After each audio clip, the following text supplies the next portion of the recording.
Starting with the advanced process control and safety instrumentation in ammonia plants. Ammonia is a part of the fertilizer. All of us know that our country, India, is an agriculture-rich country. So fertilizer is a government-controlled commodity, and therefore the healthy running of fertilizer plant is very, very essential. My whole presentation is divided in two parts. One is the advanced process control, and another is the safety instrumented system.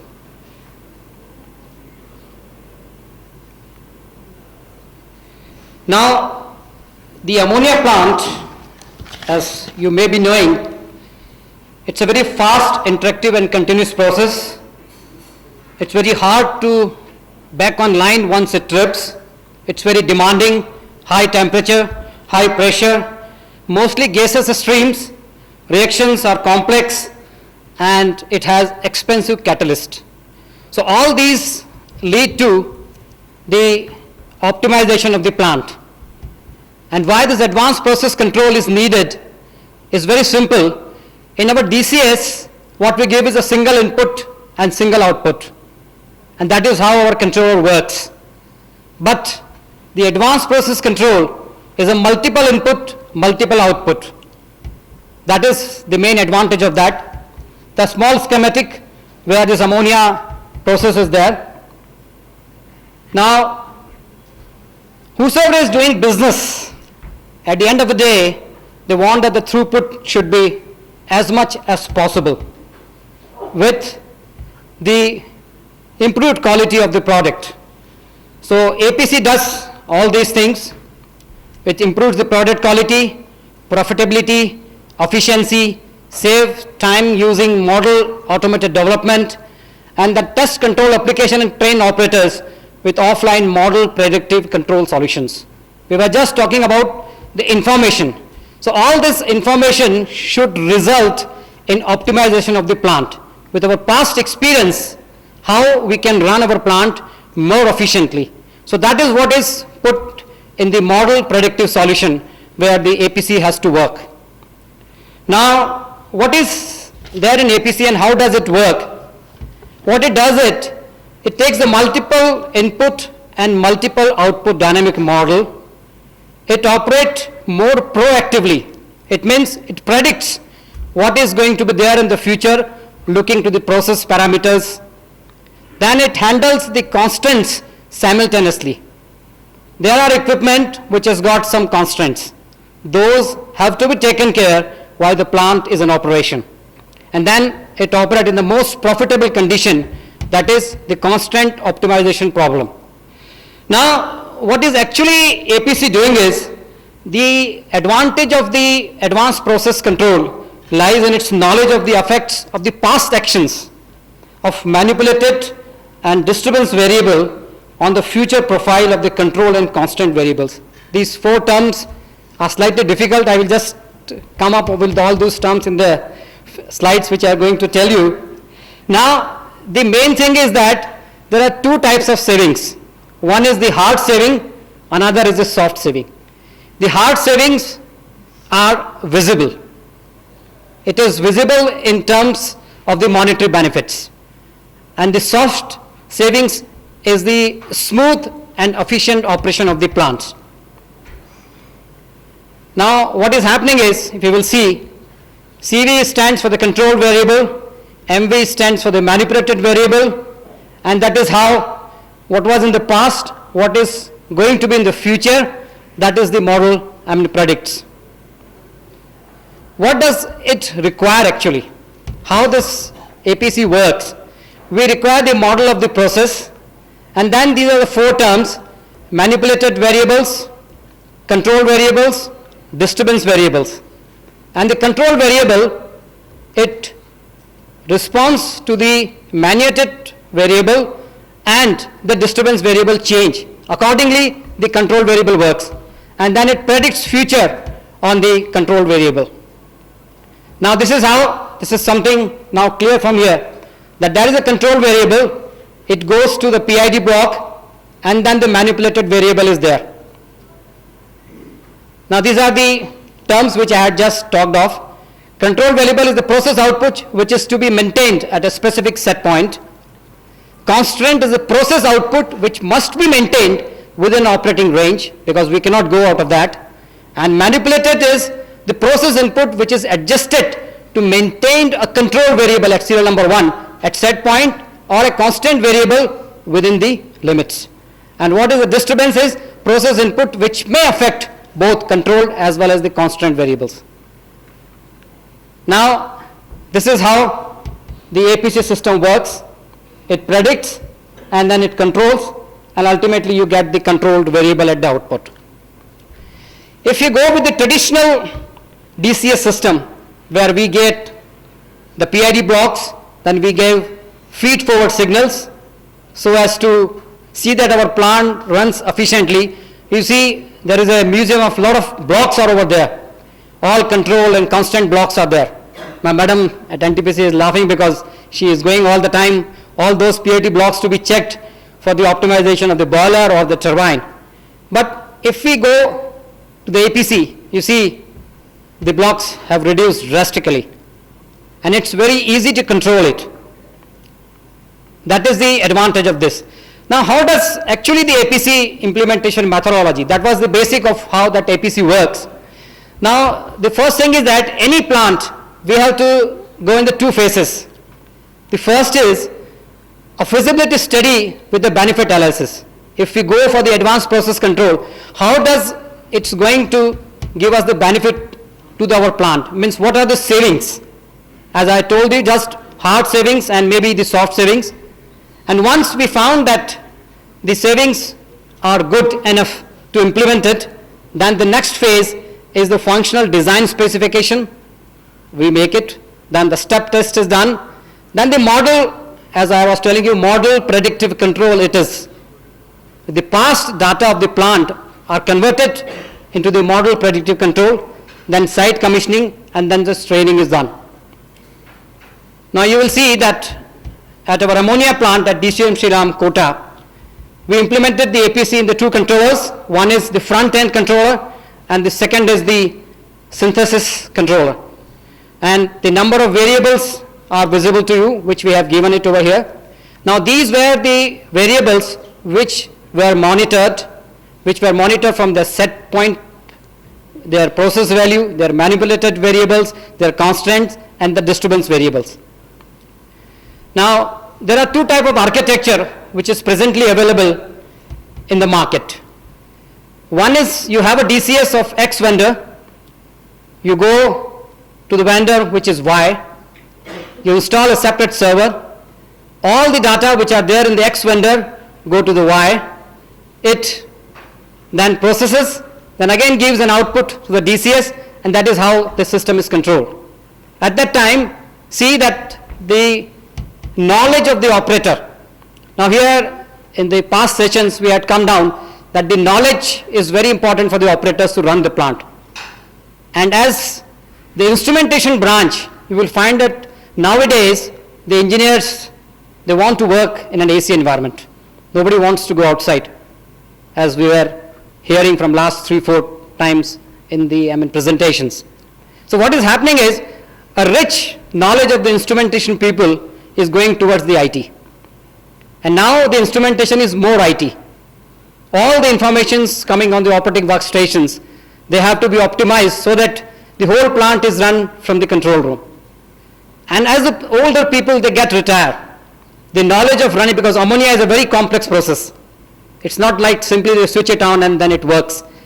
And if a boiler or a turbine fails, you can start in within the next 5 minutes.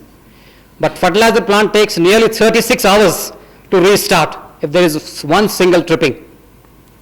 So that knowledge of the people who operates the ammonia plant, if it gets converted into the model predictive control, that how the past things have happened, because mind it that there are equipment, they have got their constraints, they all have to be taken care.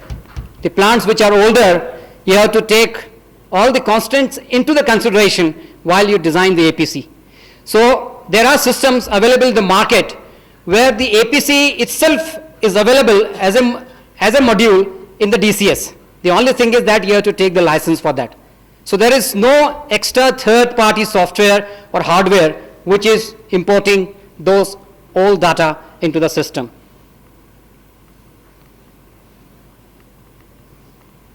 What is happening?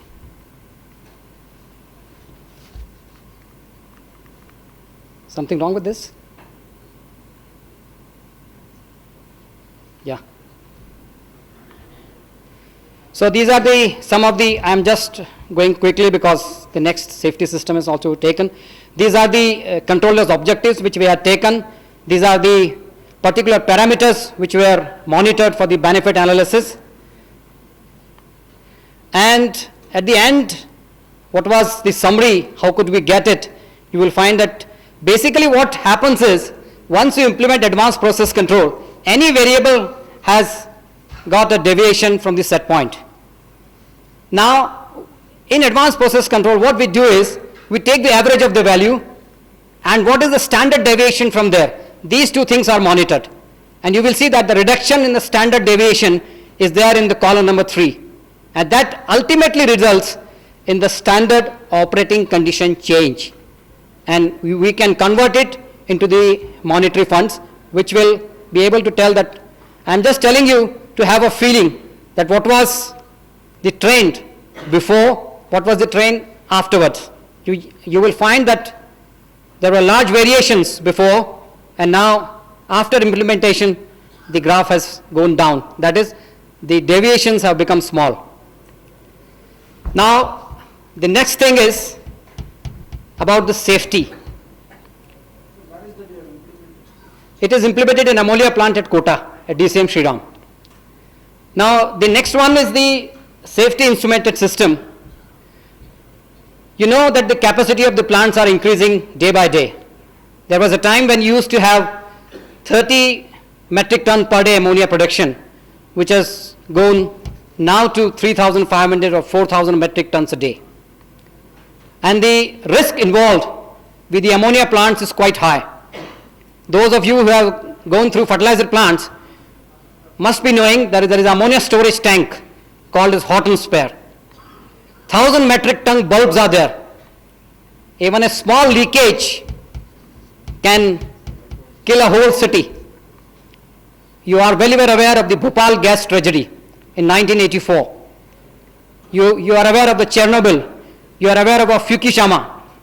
All these were the plants which were chemical plants, except that Fukushima was a power plant in Japan. But what was wrong with the safety? As we all know, that the instrumentation in process industry, in power plant it may be 3 to 4%, but in process industry, the instrumentation may be hardly 1 to 1.5% of the total cost. But whenever it comes for the renovation, upgradation or safety for the instrumentation, each time it has, abhi chalta hai, kyun badalna hai? That is the normal theory as far as instrumentation is concerned. But safety is very, very important, and we cannot forget to run the plant without failure of any of these components. Now, what a safety instrumented system can do. See, the failure can be of two types. One is fail-safe failure, another is dangerous failure. If it's a fail-safe failure, definitely it's going to stop the plant, but there will be no loss of manpower, no loss of the machine, okay, no loss to the environment. But if it is a dangerous failure, it cannot be tolerated because it can result into the loss of the men and the machine.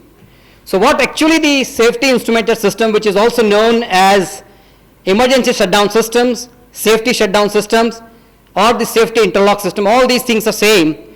It does it, it's an independent system. There's a word missing over here in the presentation. It is an independent system designed to prevent or mitigate hazardous events by taking process to a safe state where predetermined conditions are violated.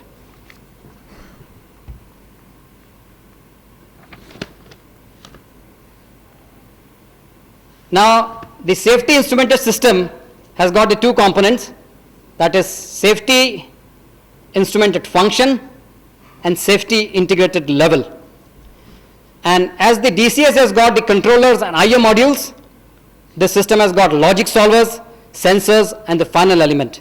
All these three components have to be different from those of DCS, independent of the DCS component. That is the true safety instrumented system. Means the transmitter, which is for the use of DCS, should not be used for safety instrumented system. Now, how does the safety integrated level is there? There are 4 levels. The 4th level is there when the plant design is not done properly. Normally, in the plants, the maximum level taken is SIL 3. You get power supplies, you get logic solvers, which are SIL 3 proven. Means the risk reduction factor is from 10,000 to 1,000. That is, the probability of failure on demand is just inverse of that. Now, those who are from the basic instrumentation background, you know that how we do the best to get the availability as well as reliability. These are the 2 things in instrumentation, availability as well as the reliability. Now, normally this 2 out of 2 or 2 out of 3 logic is implemented. In the true sense, if you are going, if you take 2 out of 3 logic and straightway give to the DCS, it will always be available. Always be available. That is, it's reliable.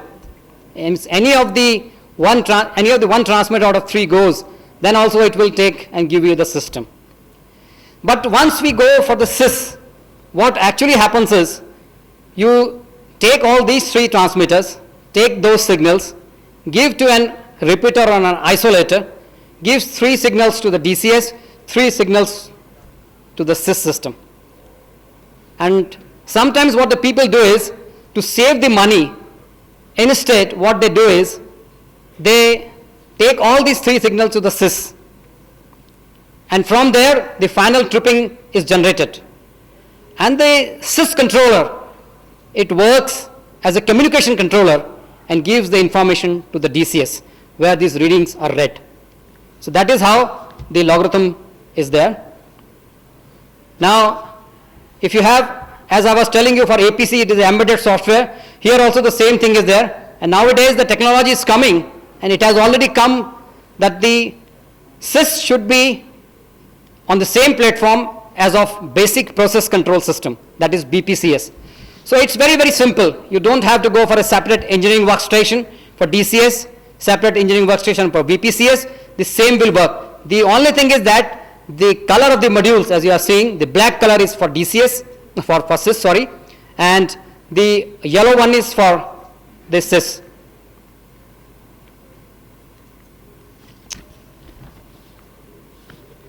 Now, there is a cause-effect table which is made for SIS.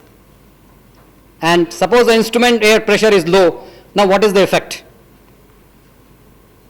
Similarly, this is a typical screenshot of a SIS, where it is what is the cause, what are the effects. And that is how a logic solver looks like, just to have a feeling. This is itself a controller. It takes AI, it takes DI, it takes DO, it gives DO to the field, and the tripping is generated from the logic solver. There is no DCS involved over here. That's why the wiring of the sonolites for the control valves are not routed through DCS. Direct DO signal from SIS going into the field for the control valve to act. And each logic solver has got the dual CPU, because this is very, very important. The failure of this logic solver can result in the tripping of the plant. Then there are some engineering aspects which are there. Then there are some benefits. It is flexible, it is scalable, it gives a fast response time, and that is how the safety instrumented systems are actually implemented into the fertilizer power plant, and save the power plants from the spurious trippings, and in turn producing the loss to the environment. And at the last, I was just wanting to tell you that information, but there should be a transformation also, so that all these things can be effectively used. Thank you very much. And I am very much thankful to Mr. Gopinathan Raman, who has given me an opportunity. I think in this August assembly, I am the only person from fertilizer industry who has been given an opportunity. Many, many thanks to you, sir. Thank you.